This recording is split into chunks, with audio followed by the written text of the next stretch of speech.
Instaurée en 2006 et révisée en 2011, la convention AERAS aide les personnes attestant d'un risque aggravé de santé à accéder plus facilement à une assurance crédit.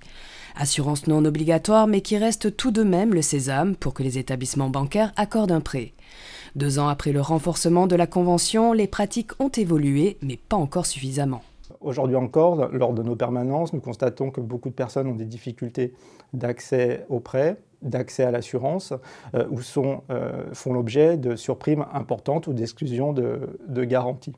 Certes, la convention AERAS permet pour certaines personnes d'avoir accès à l'assurance alors qu'elles n'en auraient pas bénéficié auparavant.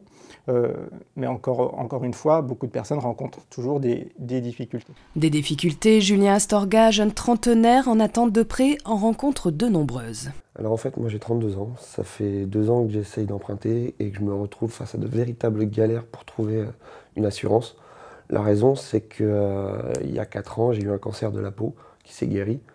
Et depuis, malgré toutes les demandes que j'ai pu faire auprès de toutes les assurances, toutes les banques, je me suis retrouvé soit face à des prix mais complètement inabordables, soit face à un refus catégorique. Donc pour l'instant, j'ai pas l'impression que la convention AERAS m'ait vraiment aidé. Car si certaines personnes présentant certains risques parviennent à accéder à l'assurance, certaines pathologies demeurent encore totalement taboues. Les personnes qui sont atteintes ou qui l'ont été par un cancer rencontrent toujours des difficultés d'accès à l'assurance. On constate que plus on s'éloigne de l'événement et plus on a de chances d'avoir accès à l'assurance. Mais ça reste compliqué. D'autres pathologies peuvent poser difficulté.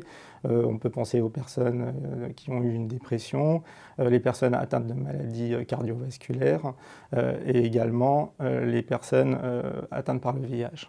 Ainsi, la convention AERAS présente-t-elle encore quelques blocages, des limites qui peuvent être enrayées par des solutions alternatives. Les personnes qui multiplient les refus peuvent se tourner vers la commission de médiation AERAS ou peuvent apporter de solides garanties au travers d'une caution, d'une assurance vie ou encore d'une hypothèque. Quoi qu'il en soit, la convention AERAS ne semble pas encore assez rodée pour répondre à toutes les attentes.